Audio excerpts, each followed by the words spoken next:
On. Hey, everybody, welcome back to the show. I am super excited and privileged to have on uh, Summer Craig today. She's the founder and managing partner of Craig Group with a real hyper focus on private equity portfolio companies in that middle market. And as she defines it, about 50 million up to 250, 300 million. So we'll have a real focused discussion here on that segment of the private equity space and their portfolio companies. But Summer, welcome to the show. Super excited to have you. Yeah, thanks for having me. I appreciate it. I'm glad to be here. No, my pleasure. Yeah, and before we hopped on here, you just shared that you were in Scotland last week with your family for a family wedding, and sounds like that was an It's incredible time. truly magical. I think Scotland is just a bucket list for us in America. It's so easy to get to, it's easy to travel to, and I live in Houston, and I think that the entire population of Houston is bigger than the country, and so what that means is there's no traffic and there's no lines, and it's a lovely, lovely, wonderful time to visit. And especially in October, the weather was just perfect. Great fall time to visit. Oh, that's amazing. So jealous, so jealous. That's definitely a bucket list travel destination. Well, maybe let's jump right in and share a little bit about how you came to found your firm and what it is that you do and just kind of your origin story, if you will. Yeah, absolutely. I mean, I think can start with kind of the aha moment. I had an actual real epiphany about starting this company. It was a lightning strike kind of thing, which I think all entrepreneurs have that probably, where that moment where they know they're ready to go and spin out. But I'd actually just had my third child, which everybody starts a company when they right after when they've had a third child. Of course. I don't know if I recommend that, but that's the way this worked for me. But I had always had a feeling that there was just this complete gap in measurable ROI aligned to marketing activity. So marketing just misses it just generally. And I've been doing, I did that work for 20 years. And it always had a feeling that when it was in board meetings, I was in executive rooms, and nobody could answer the board questions about what was the impact of this spend, what were the things the true levers you pulled that created this revenue. Everyone was real. It was just a total failure. And this is working with some of the biggest and best agencies in the world, but I'd always had that thought in my mind, and so the epiphany came to me, which was I wanted to build something that was just all about proof, all about results, all about what are we doing? How does this build the company? And that was kind of the original thought. And then a couple months later, Craig Group is in existence. I left my absolutely fantastic, fabulous job working at with the Friedkin Group at Gulf States Toyota, managing a $100 million budget and 20 people, and founded the company, and then quickly realized that that same idea I'd had applied to portfolio companies specifically was a completely wide open marketplace. There was nobody that could understand the unique need for family office backed or investor backed, sponsor backed companies that have time pressure, performance pressure from an outside investor that really even amplified the need for metrics even more. And so we uniquely took the idea plus the focus on this unique lower middle market that's sponsor backed. And 5 years later, here we are, team of 32, based in Houston, with people all over the country, and we're solving this problem for portfolio companies all over the country. Yeah, that's exciting. Good for you. So did you start by yourself or did you have a group when you kicked off the firm or how did it evolve Yeah, to what it looks like today? started by myself. Started by myself. Pretty, had a moderate goal. I said, oh, if I could get a couple clients, I could have a little thing. And just like all good entrepreneurial stories, it's all about who you know, and Huh. was blessed to have some wonderful people that were around me that were cheerleaders. I got some clients immediately and realized quickly, I think within 9 months, oh, I can't do this by myself. I need a team. So immediately hired, two people. They're both still with me. One manages our AR and AP, which was a bear, and then the other person is my right hand woman. She's now my VP of operations, and she's still with me. And that was us for about a year, and then realized at that point I had had a background with some venture and private equity. From my background, I was with HomeAway.com, took them. They were a small company, and you might be more familiar now with them. Their name is VRBO now. Uh-huh. So I took them through IPO. So worked closely with Austin Ventures, was really involved in that. And then I've worked with two large private family offices that functioned very much like a PE company. So I had that experience, but I had, I've never myself been an investor and been on Hmm. that side. So I realized there was really a gap in our offerings, and I needed to bring somebody in that could really have that credibility. And that's when I was fortunate enough to meet Libby Covington.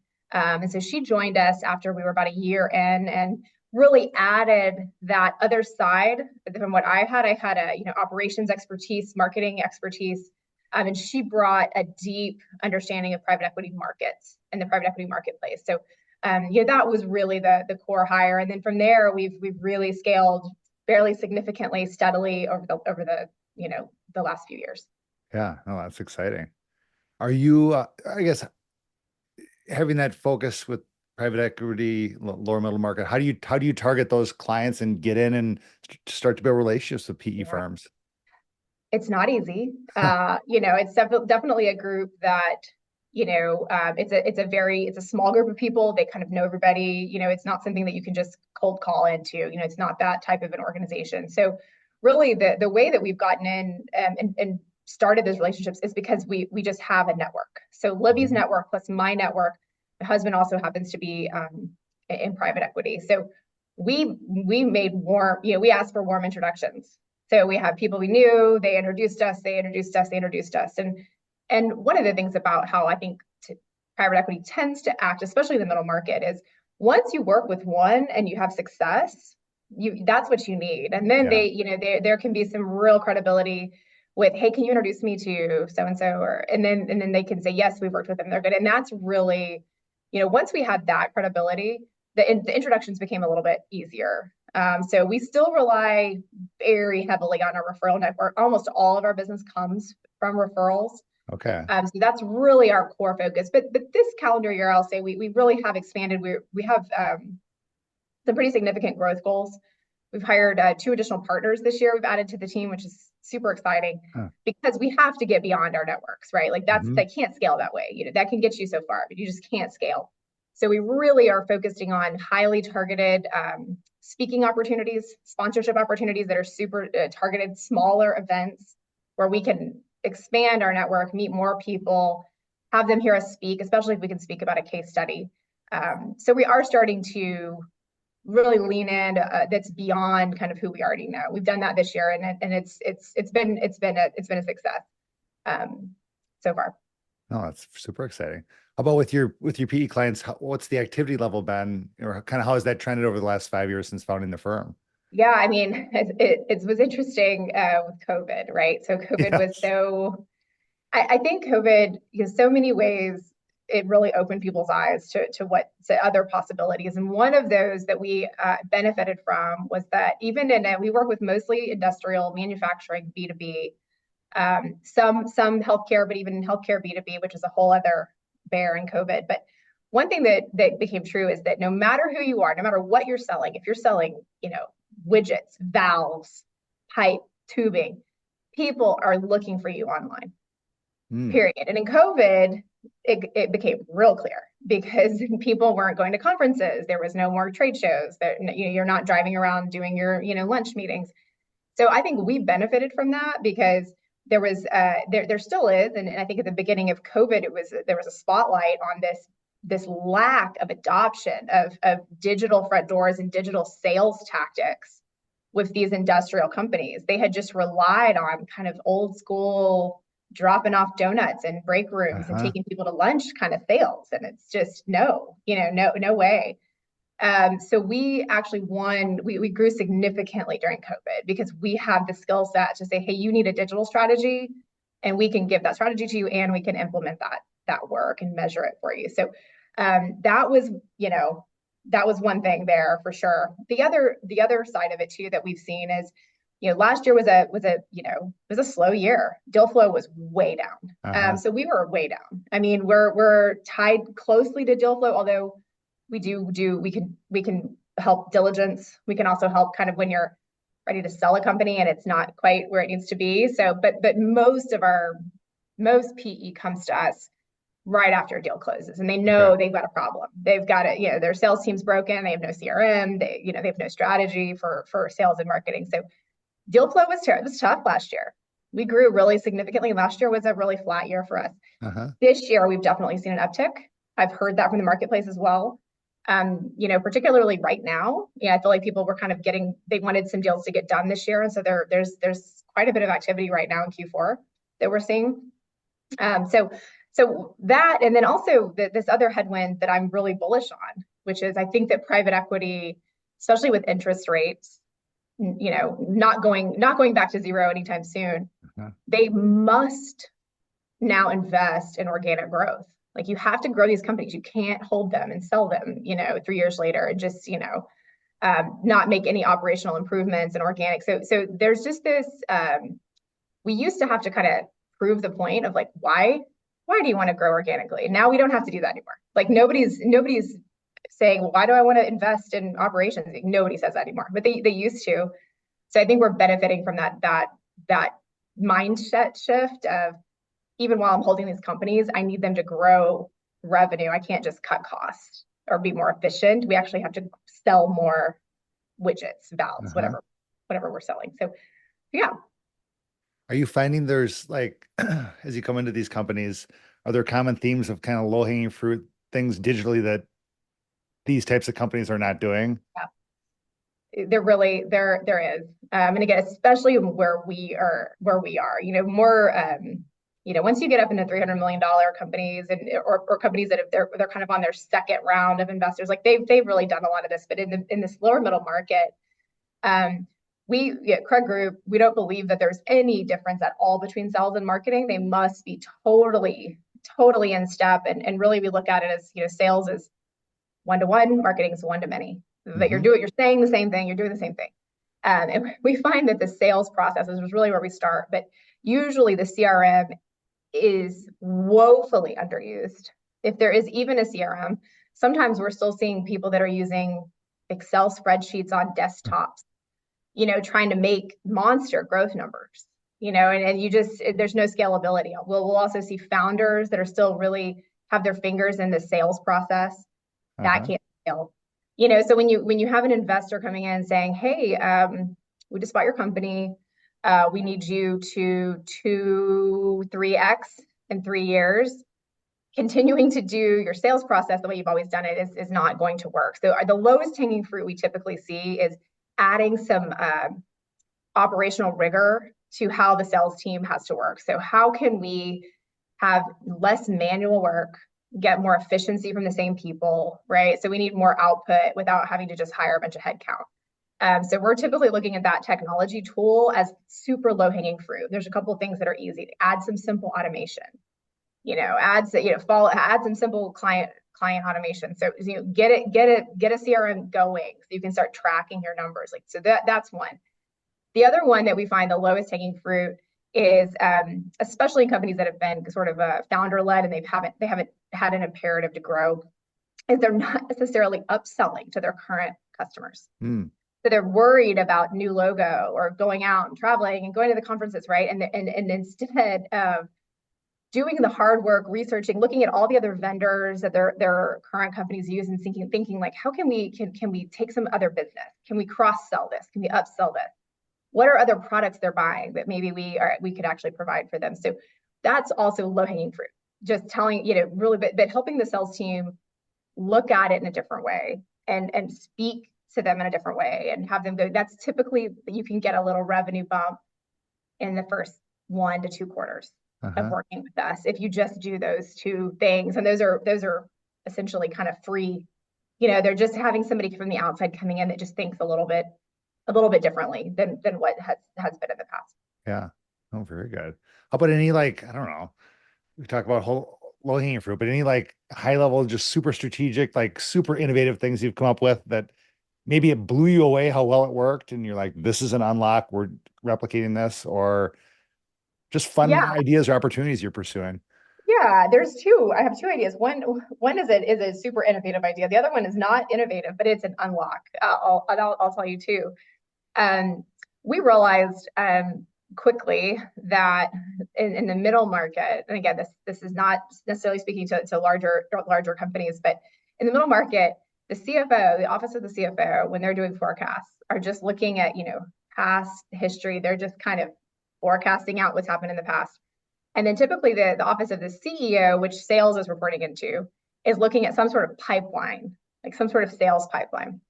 And we found quickly that the two forecasts are not being overlaid. So Okay. they were like the CFO is over here and he has financial data and he's looking, they want real numbers, right? And then there's this pipeline that's focused, like the CEO is almost, looks at it daily probably. But understanding that neither is going to be right, but together it's more right than both of them on their own. So our team, we built a software platform to solve this. So we have some amazing team members. We have a data scientist and a data team. We built a proprietary platform. It's actually patent pending, which is exciting. Um, Yes. has a machine learning algorithm which blends this data, but then you can ask the machine learning to pull levers, which is okay. Thank you for this blended dashboard, which honestly, that's just getting that far is great. But then you can also say, but what if my conversion rate was 5% better?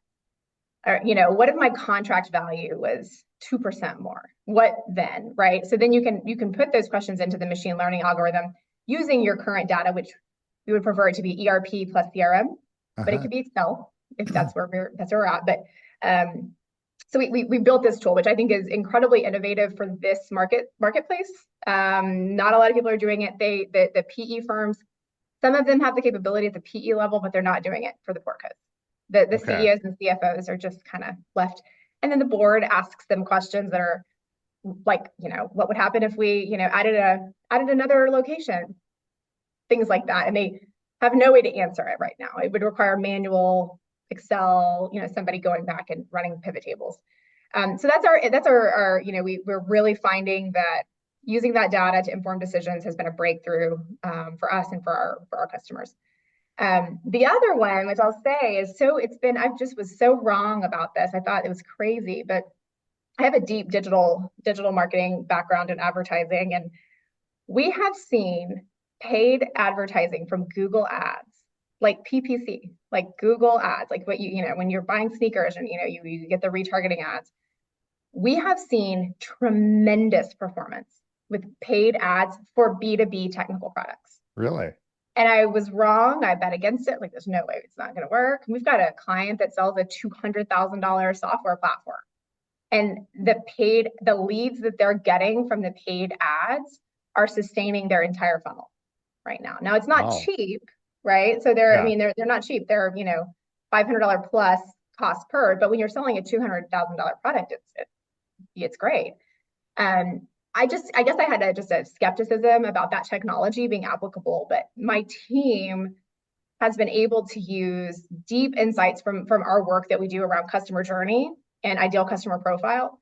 And if you get the keywords right and you really optimize that to what people are looking for, especially if your product is unique and bespoke and really interesting, and people Google, even I think people forget that at the end of the day, even a B2B buyer's person is a human. They go and they Google to learn about what they're doing. And so Sure. we're seeing that be a demand generation tactic for sales that I thought would never work. And we're seeing it across multiple portcos that if you can get it right, it can really bring support to demand generation and bring leads into the business.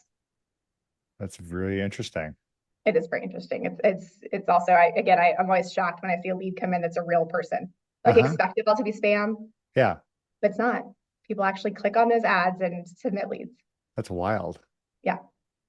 How about AI? I mean, you hear more people turning to ChatGPT to do their research rather than going to Google. Mhm. How are you seeing AI and whether it's ChatGPT or other things playing out in your world? Yeah. I mean, I certainly do that. I mean, I Hmm. feel like we and at Craig Group, we're about as leaned in as you can get. As you can imagine, some of it is easy. Some of it's more hard, but I'll give an example. I mean, we write strategy, we write messaging, right? We do all of that for our clients. But like the days of opening a Word doc, like a blank Word doc and starting writing, I mean, those are over. I hope my children aren't listening because they will, people that are writers, I hope that, and this is not creative writing. So right, this is business writing. But like if you don't start every project and with some sort of a prompt and some sort of it's just you're wasting time. And so we definitely implement that from our perspective. We use tools like Grammarly. We have Grammarly on Uh-huh. everything we do. I feel like it's in this day and age, it's just unacceptable to have poor writing, Right. business writing, right? But you'd be surprised, like some company, they don't know about it. But for Chat GPT, I mean, I think that it is becoming a new search engine. I think Google is absolutely scrambling. I'm sure you've seen Google has their answer to that, right? Which is Yeah. now AI is essentially going to be Google's search bar now. So we're using Chat GPT. I mean, I feel like that's now going to become like the Kleenex of AI, Right. but Google is right there. So I think that no longer are we going to see. I mean, it's in our world, it's game changing what SEO is. I mean, it's Mm. really it's night and day. And so I think Google is the search bar and the search activity is no longer going to be about search results page. It's now going to be an AI answer, which they're already doing that. Yeah. And they're just now starting to monetize it and put ads in the AI. So I mean, I Okay. think we're at the tip of the spear, but I mean, at this point, basically for what we do, for what we recommend for our clients, we're all in. We tell our clients to be all in, use it. Don't be afraid of it, but use it for what you do. But I do think we do have the one kind of caution that we give to our clients and us as well is when you put something into Chat GPT, it is now it is gone from your IP. So I think that's just something that everybody needs to be aware of, Uh-huh. that when you put something out there, it is now no longer yours. Um, and so I think that the world it's like Wild West on IP and what that means, and nobody knows what they're doing, and there's going to be lawsuits, but we definitely advise companies. They're already a little skeptical about it, almost too skeptical. Like they don't use it because they're afraid. I'm like, don't be afraid of it, but don't Right. put your like secret, your secret patent sauce up on Chat GPT and ask to rewrite it. Like don't do that. Yeah. Yeah. It's wild. Yeah, yeah. What about you? I mean, I think it's here. I think we're in the new world. Like I think AI is. I mean, I'm bullish on it, but I don't know. I feel 100%. like some people are kind of scared that it's like the robots are gonna, they're gonna come and take over. I don't, and it's like any new technology. It's like when the tractor came along and people are like, well, no, people aren't gonna be able to farm anymore because you don't need horses. And then the car comes along and I mean, all those types of things, big disruptive technologies. Either you embrace it Yep. and then have it alongside of you, or you will be out of business Hmm. in the not too distant future. That's right. I Do think you you're exactly think right. do you think SEO is not important at all anymore, or it's just going down? Like, I think it's gonna change. I think it's gonna be yeah, so important. It's just gonna be different, right? And the problem with it is nobody know.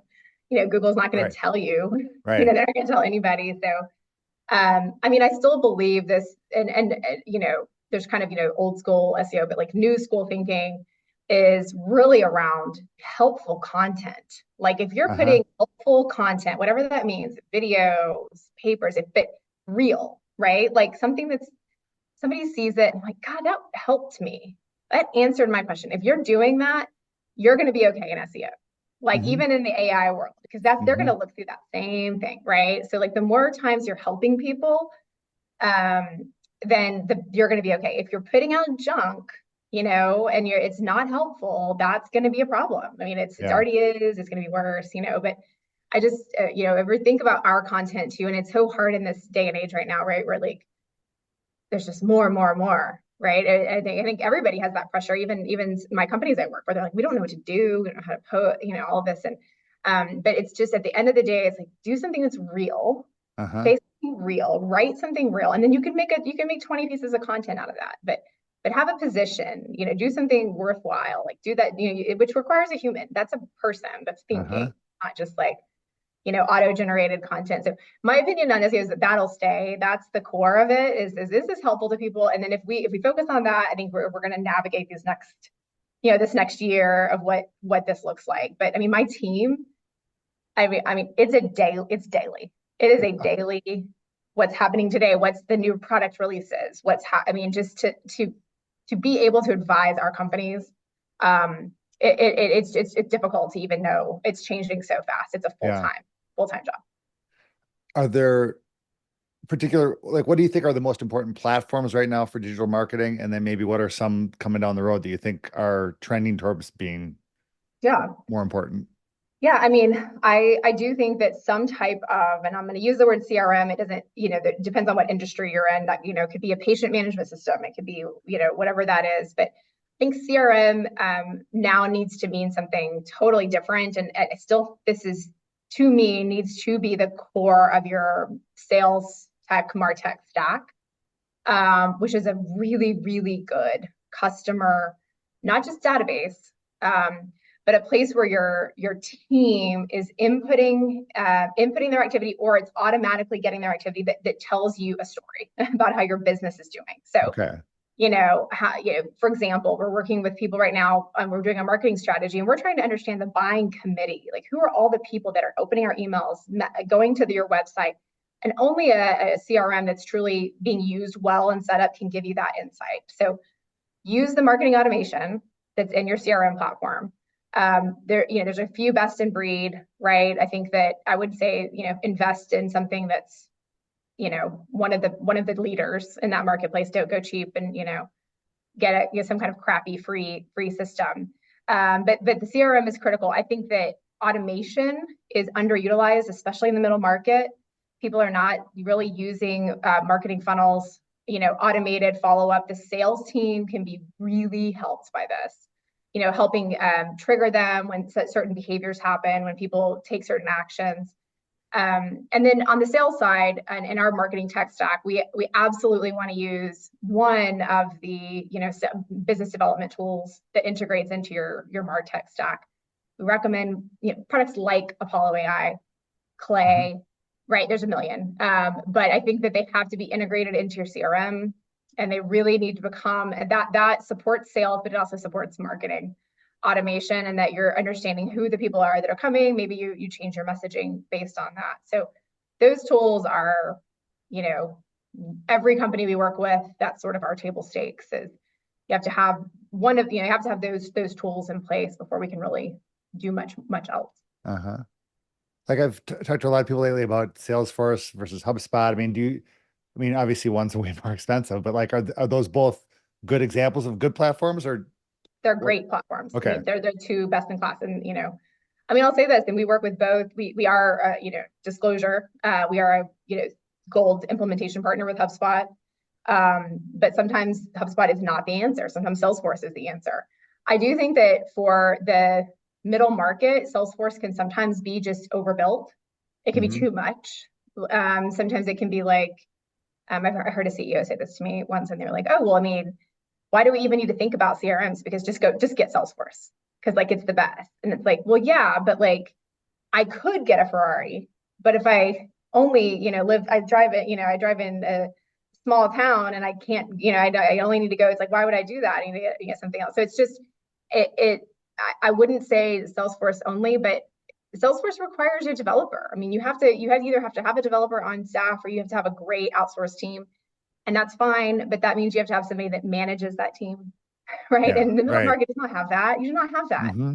You don't have, your CTO is not going to necessarily be able to handle that. So it just depends on scale. I mean, HubSpot to me, the out of the box HubSpot, like the lowest level, is so easy. And there's so many apps and so many APIs that you can customize it for you. It's hard to argue for that unless they're working on it. They have a new module, but they're still not great at HIPAA compliance. So if you've got a company that needs HIPAA, like Salesforce is better. If you've got, if you're working on a Microsoft platform, for example, for your ERP, and you're trying to, you're really leaned into Dynamics, then maybe you stick with Dynamics. And it's hard to work with Dynamics and Salesforce. So there's a couple of things in there that we would, consider, but 9 times out of 10, if you're a less than a $200 million company, especially if you're a B2B, HubSpot is going to be what you need to, like, don't think Okay. that. I wouldn't overthink that too much. I would Uh-huh. just go get HubSpot. And I mean, you said you're a gold implementer. Well, what does that mean? Yeah, what does that mean? Yeah. What it means is that we have a staff, an in-house staff that has done this before. Okay. That's really all it means, is that we have experience doing this. And they're certified. So they're not just, fly by night kind of random implementers. And all implementation means is we take the data you have to clean it up, right? Because make sure it's actually accurate, and hopefully it's already sort of clean, and then match it to whatever the new form fields are in HubSpot. So that's what implementation is. It's just matching a data set, and then also working with your sales team, your CEO on business requirements. Like, what do you want this to do for you? Let's think about it. It's gonna usually it's a whiteboard. Uh-huh. So we do that work. I highly recommend, from years of doing this with an IT-led system, and no offense to those IT people listening, but these tools need to be business leader led, IT implemented, Sure. not, but a lot of times it goes the other way around. They say they flip things like this to the IT team, and they don't think through the business questions first, and that has to be done. So we focus on that at Craig Group. We were like, wait, hold on, I need to talk to the CEO, have a 30-minute, like, write on a piece of paper, what do you want to see? And then let's talk about implementation, right? Let's not go implement something and then have to spend lots of money on custom development to make it actually work the way Sure. we want it to work. And that happens a lot on Salesforce.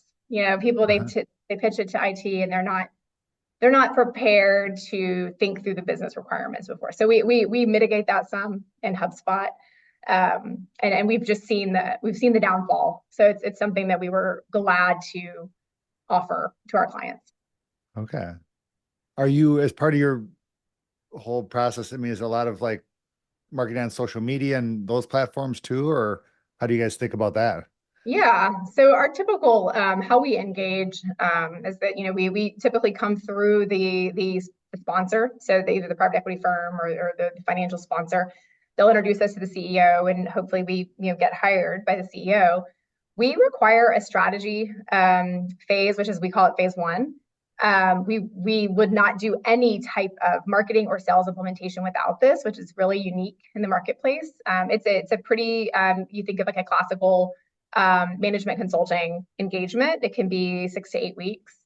The only difference with that is that we're doing that work knowing that we want to implement. So it's very Hmm. usable. So at the end of that strategy session, we provide the company with an actual go-to-market plan. So instead of a theoretical book, which you may get from, kind of other consultancies, Sure. we include a real go-to-market plan. And at that point, if they're equipped, they could go and do it themselves. Most of them don't have the team in-house, Yeah. but they could. And then if they want to, they can also engage us into a phase two, which is where we go forward and implement that plan. So the implementation phase could include lots of things. It depends on their corporate, their revenue goals, their corporate KPIs. So everything we do, back to like the beginning of our conversation, everything we do is going to line up to revenue and EBITDA, everything. So let's say, for example, we do have one client. It's a B2C company.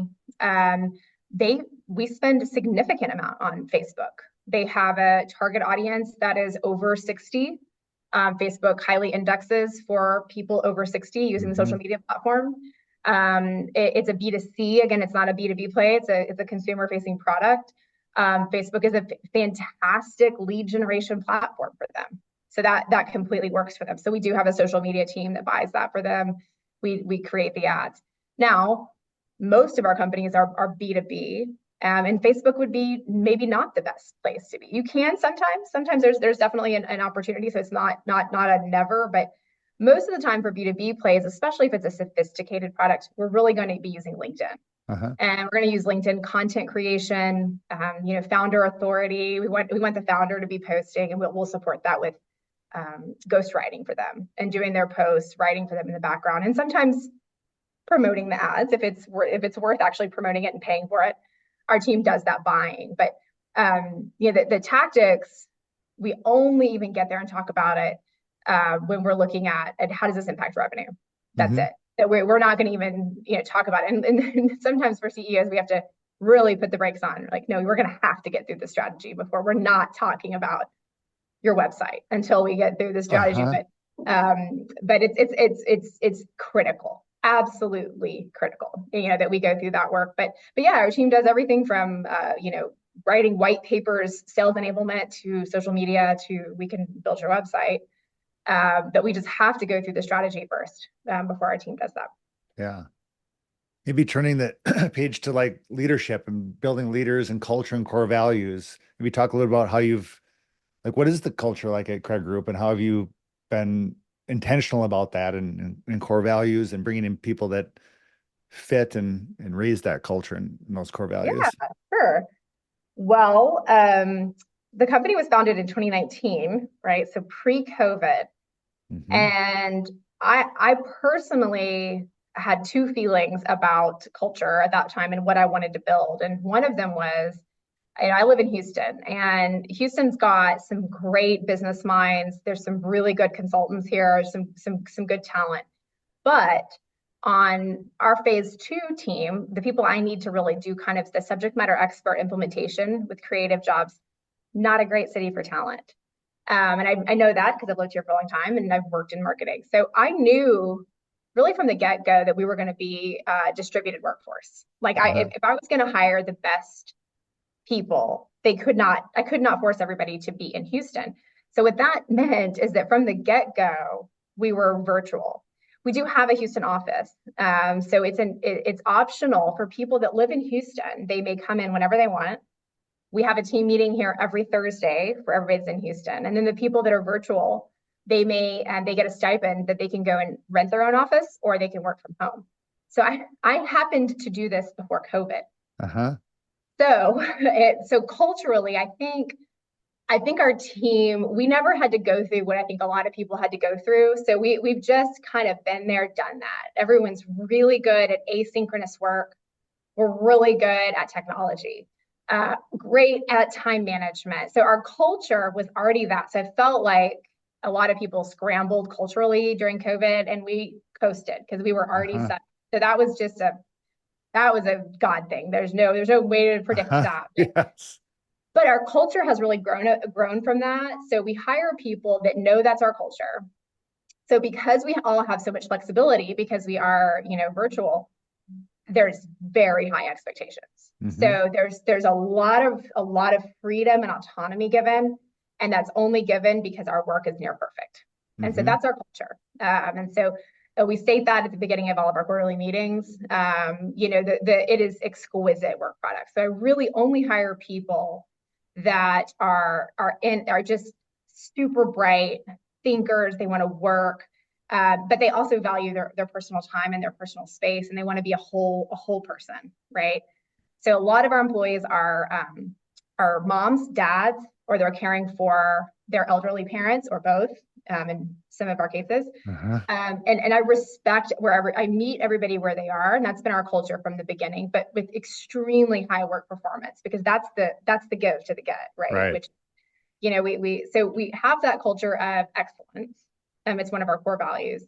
So we're just excellent. So everything that goes out the door, for example, it's perfectly branded and Grammarly is run on it. I mean, like everything, even down to something but that's part of our values, is that we're just an excellent work product.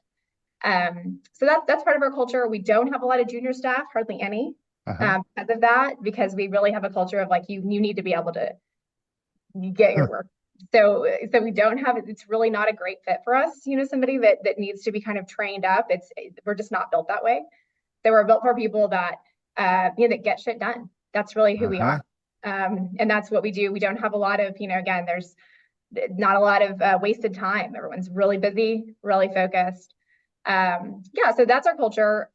We did have recently, a couple weeks ago, we flew the whole team into Houston, had a really fun day, had a team building day, had a big party with our clients. And I think we'll continue to do that once or twice a year to have everybody come together. And it was no agenda other than to get together. And so I respect everyone, and I'm so grateful for what everybody does. And I think that's our culture, around like, be nice, have fun, but man, get your work done. And then you can go and, whatever you need to do, no one's going to be clocking, you're not going to have to be clocking in, clocking out. Yeah. So yeah. Oh, that's very, very good. How about what's been your approach to like attract and then retain those types of high performance, self-motivated Yep. excellent people. It's so hard. It's Right. so hard. It's the hardest thing. It's the, hiring people that are right fit. If there's some magical way to do that, I would love to know it. I've learned a lot. Libby Covington does a ton of recruiting for us. So she's really, really good at our recruiting. But there's some things we've learned, which is we fire a lot of people. Uh-huh. We will get fired. And that's also our culture. Like that's it. And honestly, something I've had to learn is just fire even faster, faster, Right. faster, faster. Because Yep. yeah. And so we've had lots of that and all levels of the organization, people that they just don't make it. And so we don't, what we say when we're hiring is that, we don't have middle management. That doesn't Uh-huh. exist. There's no, Yeah. there's not, and it will never. So you're in the spotlight. You're in the light. There's no way to hide here. No hiding. So we tell people that in the interview. And when you tell somebody that, yeah, you hopefully, can sort out who's kind of in it and who's not. So, but it's hard. We're not perfect at it. Yeah, again, the one thing that we've learned is that we really have to hire for figure it out. So I tend to have a bias towards people that went to really, really tough schools. Uh-huh. I tend to have a bias towards people that have done something ever in their career that they've never done before. Like I love that. So I'm hiring for people that are thinkers that can do hard things. If you don't know exactly what you're doing, we can teach you a lot of things, but I need people that have kind of figured it out. So I do have a bias towards, most of our team has graduate degrees. Actually, I think all of, most, except for maybe one or two people, everybody in the leadership team is, either an MBA or an MA. And I have a real bias towards people that are willing to work hard. They've done Uh-huh. that. So we can teach anybody kind of, marketing tactics or, if they don't know private equity as well, we can teach that. But people that are just smart and they can solve problems. And so that's really that's how we do it. But man, it's every single day. It's a struggle to continue to get talent and to retain the talent. Yeah. Any particular things you do to just pour in? I mean, you talked about it getting together twice a year now with the team, but just to pour into your good people and, invest in them, if you will. Yeah, absolutely. I mean, I have a great example of that, which is they get to kind of have a say in the work they do. So we have a lot of new business that comes in. We have some interesting projects, and I ask them like, "What's interesting to you?" One of the most fun things about what we do at Craig Group is that we don't only work in one industry. And so it really challenges your brain. So we have a broad experience across many different industries. But you'll have a day, like I have days where I work, I have we have an AI client. I'll fly out to a industrial manufacturing client tomorrow. And then we have a veterans focused B2C client, Huh. right? So what's really fun about our top performers is I want them to get to do things that are different and interesting and fun. And so if what I don't want to do is have a top performer be assigned a client that just is not their thing. Like, man, Hmm. I don't want to do that. This is not working. So I think it's really fun. I take a lot of feedback from people on the kind of work they want to be doing, what jazzes them up. Because if they're intellectually curious, they're going to do a great job.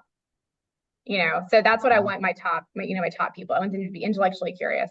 And then, of course, there's also we have a top tier team that they are really motivated by performance. And we're highly motivated to compensate them. And so that's a different type of person, but we're absolutely there for that, which is, hey, we get it.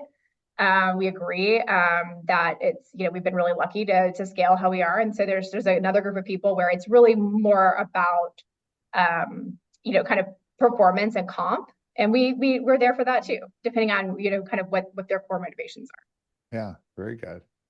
How about any trends, opportunities in the market that like you're most excited about, or just that like you're talking about for your people that you're passionate about and fire you up and get you excited?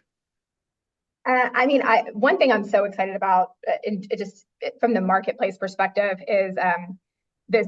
We already touched on it, but I can tell you more about it. Is really this idea that everyone's agreed that they have to be better at growing their companies, and that's actually one of the biggest. That could mean so much for our business. I'm so jazzed about that. We had to argue with people to tell them about this. So that's, it's just, I get excited talking with PE firms and portcos about small changes you could make that are going to help your organic growth, while you're out there doing additional acquisitions. So I'm so excited about that from an industry perspective. There's also some really cool trends going on in PE that we're getting involved in. So anytime there's sort of a, shiny object in what PE is investing in, we tend to see those clients. Like, so for example, right now there's a lot of shiny object around parking, right? Like parking technology, parking consolidation, future of parking. There's just a lot going on there. It's fascinating. Interesting.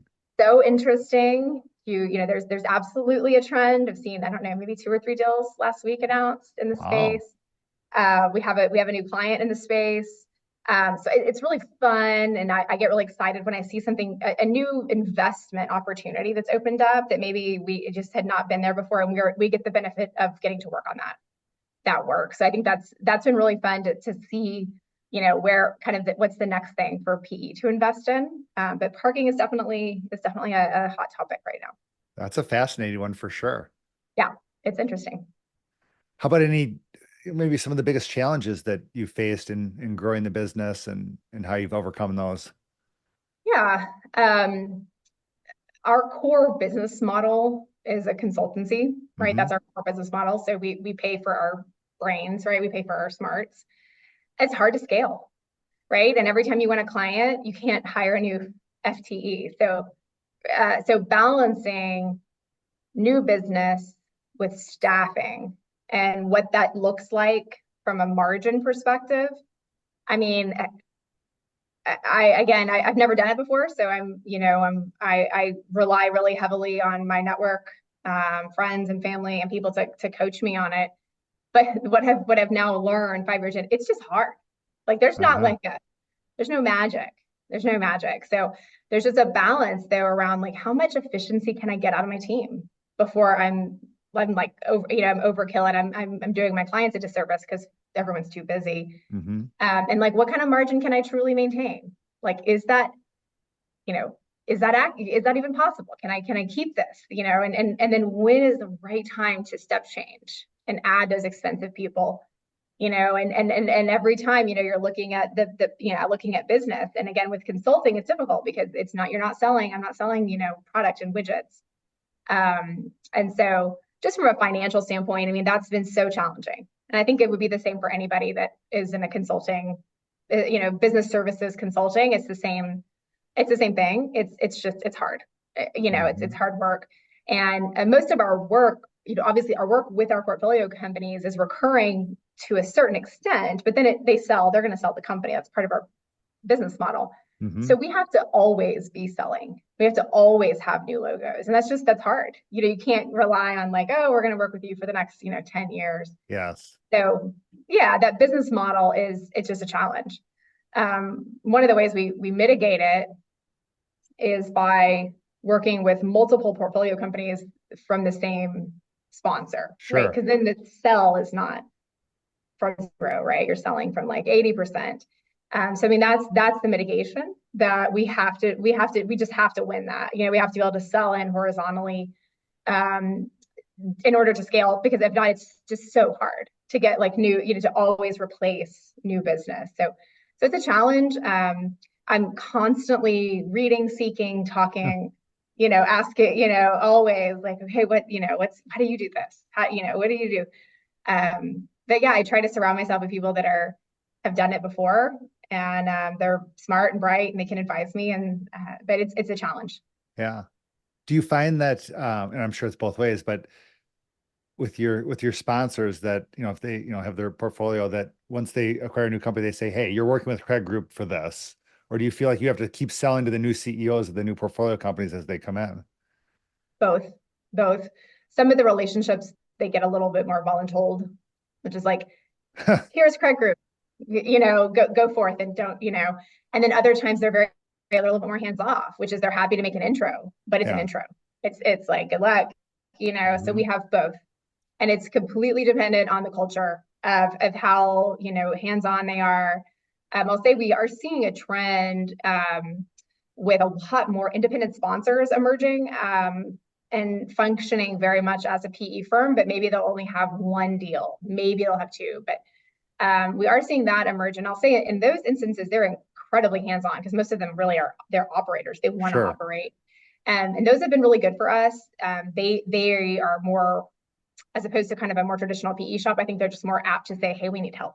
Like they're just a little bit more self-aware. Uh-huh. And so those we've seen they will literally tell the company before they buy them, you're going to work with Craig Group because they know we need help. They're not Uh-huh. even going to wait.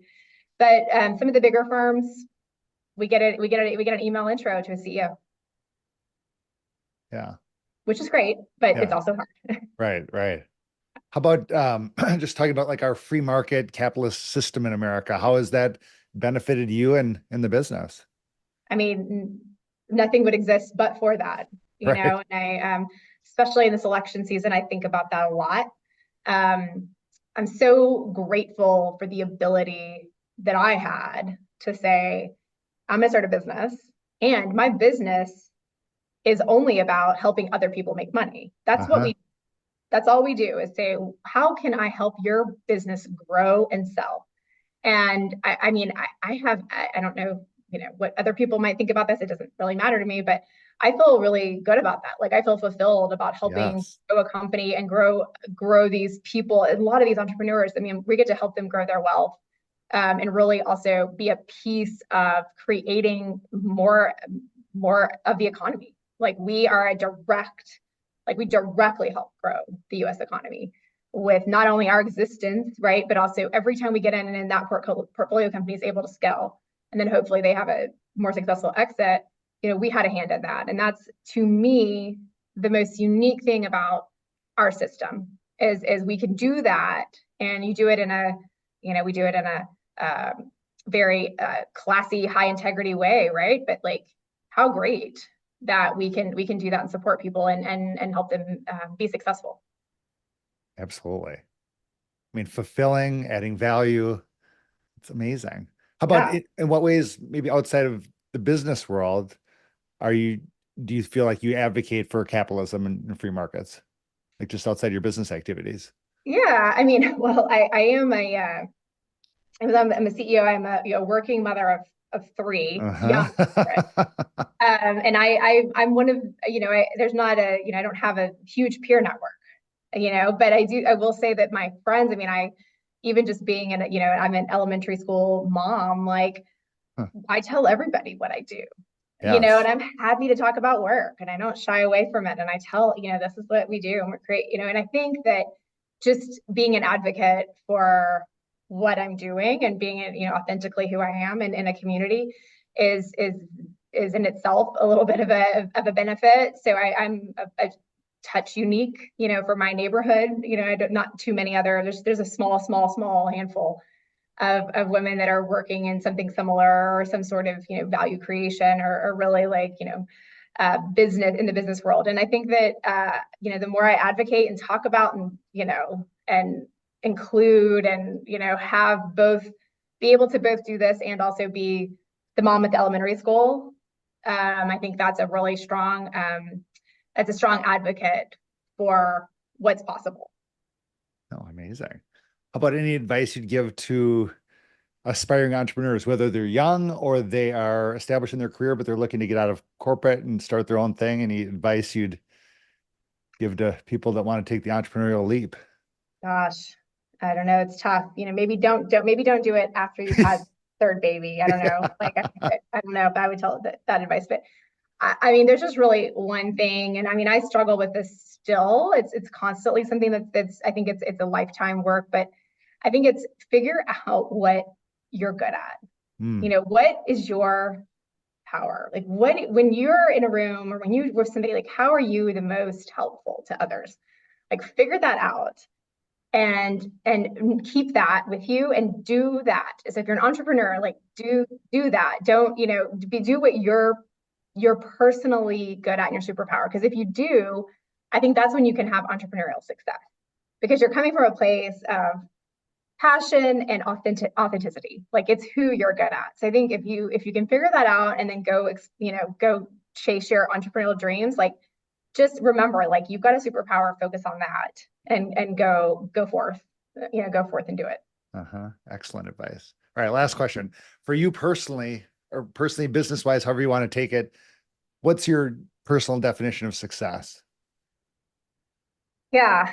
I think for me, especially in this season of life with my family and my kids, my definition of success is when I lay down at night, I have peace. I'm at Mm, peace.